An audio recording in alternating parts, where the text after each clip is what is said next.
Staying productive in today's world is more harder than ever. With endless distractions, packed schedules, and mindless scrolling, it is easy to feel like you're actually always behind. But what if I told you that there are tools, free, powerful, and insanely efficient tools that will help you focus better, plan better, and get more things done in less time? In this video, I'll break down the 4 must-have productivity apps in 2025 that you can incorporate in your workflow, including one that will actually protect you from your phone and you'll save those 6 hours that you spend on mindless scrolling on Instagram Reels and TikTok Reels. So let's supercharge your workflow. By the way, quick thing, if you're new here, my name is Aroseth, and on this channel we dive deep into the worlds of tech, physics, and personal development, all tailored together to spark curiosity, innovation, and empower your journey into a more meaningful, purposeful, and productive life. So if you find this video helpful, please feel free to leave a like, a comment, and subscribe to the channel if you haven't. Oh, by the way, quick thing, this was supposed to be a one long video, but actually when I was editing it, it became an insanely long video, so I had to cut it into 3 parts, and the other parts are going to be linked right here and right here. Feel free to check them out. Now, that brings me to another productivity app that I actually use, Google Calendar. Google Calendar is a time management and scheduling app that is developed by Google and helps you to organize your days, weeks, and months with ease. It lets you create events, set reminders, and share calendars across all your devices. Now, with nice features like color coding and recurring events, it is easy to start or create events with Google Calendar. Now, how do I use Google Calendar? Now, as a content creator, I always have a lot on my table, like uploading 2 videos a week and uploading content on my other socials like TikTok, Facebook, Instagram.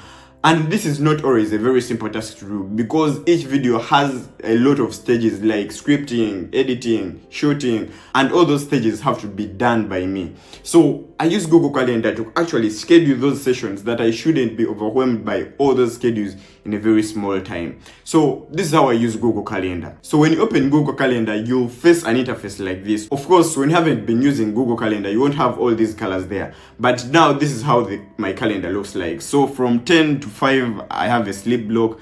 Then from 5 to 6, I have a reading block. Then this comes my course units for my program, engineering, physics, blah, blah, chemistry, and whatsoever.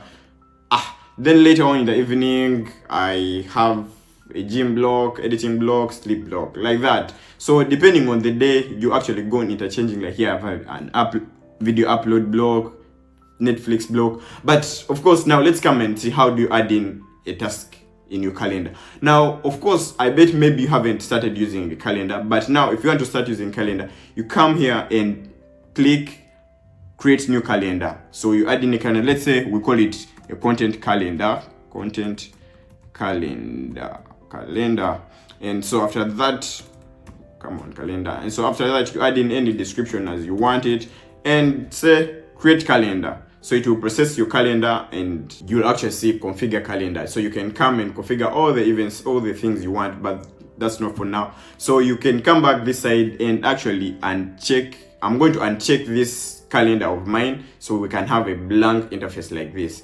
So if you want to add in stuff in your calendar, you actually come and say that, oh, I think I should always be uploading on a Tuesday. So you say, I want to always upload a video at maybe at 2. And so you come and say that at 2 for 1 hour, I want to add a video. So you come and say video upload, video upload block. So yeah, and say video upload block. So if you want more options, you come here and say, I want this color to be maybe like, I think blueberry, and say add blueberry. If you want to add in a location, of course, that I expect that to be your home. So you say from A to this, and you can add in a time zone. So for me, I'm in the Central European time, and Central European time, just say use current time zone. So you come here and add in any description you want. I want to be uploading blah, blah, blah, blah, whatever. And you can add in a notification, whether you want an email notification or on your phone notification. When do you want a notification? 30 minutes or 40 minutes before the task is supposed to be done. And that is all you need to actually add the task.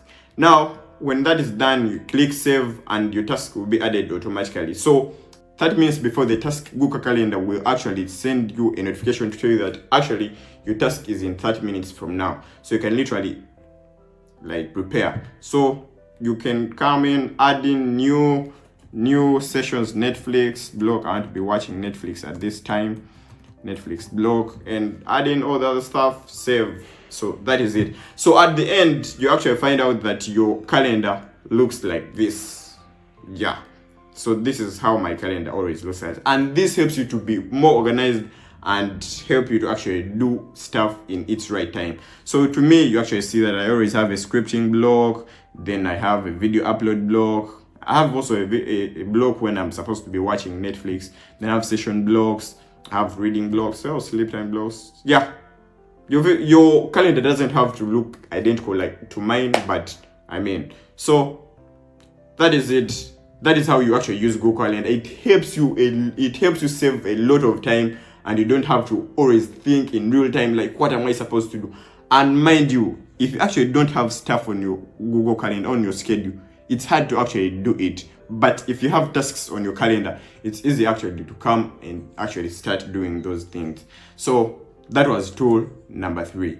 Now, tool number 4 is ChatGPT. Oh, by the way, just like I told you in the beginning, this is a 3-part series, and the other parts are going to be linked right here and right here. Feel free to check them out. So, if you have watched up this point of the video, I want to thank you very much. I hope I've gotten a basic understanding of the 4 productivity apps that you can actually use in 2025. Whether you're a student, content creator, or part of any team, you can actually use them to be more productive and save more time other than scrolling on TikTok or Instagram. So feel free to actually use these apps. Links will be linked down below, and thank you very much for watching. If you actually didn't watch my recent video about what is explainable AI, it's going to be linked right here. And if you don't know what happens when you fall in a black hole, it's going to be linked right here. Feel free to actually check them out, and thank you very much for watching. See you next time.